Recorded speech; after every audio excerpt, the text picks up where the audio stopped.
എൻ്റെ പേര് അനീഷ് എന്നാണ്. ഞാനൊരു ഹിന്ദുവാണ്. ഇടുക്കിയിൽ നിന്നാണ് വരുന്നത്. ഞാൻ ഈ കൃപാസനെ കുറിച്ച് അറിയുന്നത് എൻ്റെ ഭാര്യയെക്കുറിച്ചാണ്. എൻ്റെ ഭാര്യ ഒരു ക്രിസ്ത്യാനിയാണ്.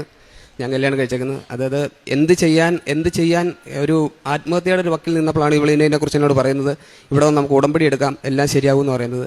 അന്നൊരു വിശ്വാസമില്ലായിരുന്നു. ഞാനിവിടെ അന്ന് എടുത്തേക്കാം എന്നൊരു വിശ്വാസക്കുറവോട് കൂടി വന്നാണ് ഞാൻ ഇവിടുന്ന് എടുത്തത്. അന്ന് എനിക്കൊരു കേസുണ്ടായിരുന്നു. കേസെന്ന് പറഞ്ഞാൽ ഞാനൊരു വണ്ടി എടുത്തു. ആദ്യമായിട്ടൊരു വണ്ടി എടുത്താണ്. അത് തൃശ്ശൂർ ചാവക്കാട് എന്ന് പറയുന്ന സ്ഥലത്ത് ഞാനത് ഈ കോഴി വേസ്റ്റ് ഓടാൻ വേണ്ടി എടുത്ത വണ്ടിയാണ്. അത് എൻ്റെ കൂട്ടുകാർ കൊണ്ട് ഒരു വണ്ടിക്കിട്ട് ഇടിച്ച് നിർത്താതെ പോയി. കേസെന്ന് പറഞ്ഞാൽ ഭയങ്കര കേസായി. പിന്നെ അവർ അവിടെ ഹാജരാകാതെ വന്ന് വാറണ്ടായി. എൻ്റെ പേരിൽ കേസായി. ഒരു 9 വർഷം ആ കേസ് നീണ്ടു. ഒരു 15 ലക്ഷത്തോളം രൂപ വക്കീൽ എൻ്റെ നിന്ന് മേടിച്ചു.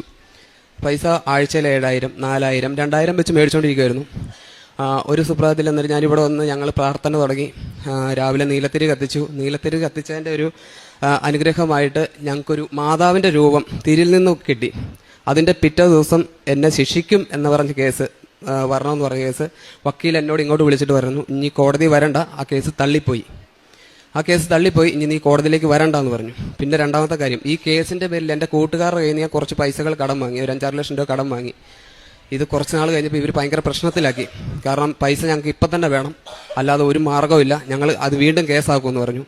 അന്നേരം എനിക്ക് ജോലിയോ കാര്യങ്ങളോ ഒന്നുമില്ല. ആ സമയത്ത് ഞങ്ങൾ വാടകയ്ക്കാണ് താമസിക്കുന്നത്. ആ സമയത്ത് ജോലിയോ കാര്യങ്ങളൊന്നുമില്ല.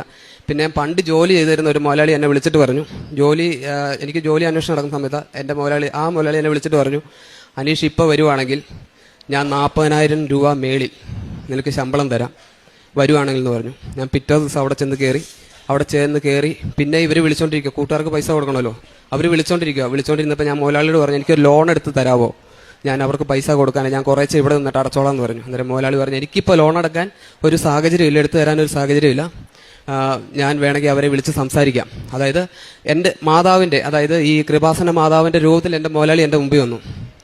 എൻ്റെ മുതലാളി എന്നെ വിളിച്ചു, അവരെ വിളിച്ച് സംസാരിക്കാമെന്ന് പറഞ്ഞു. മാതാവിൻ്റെ മുമ്പിൽ വന്നിട്ട് അവരെ വിളിച്ചു. അവർ അങ്കമാലിയിലാണ് അവർ താമസിക്കുന്നത്. അവർ അങ്കമാലിയിൽ നിന്ന് ഇടുക്കി തോപ്രാങ്കുടി പറഞ്ഞ സ്ഥലമാണ്.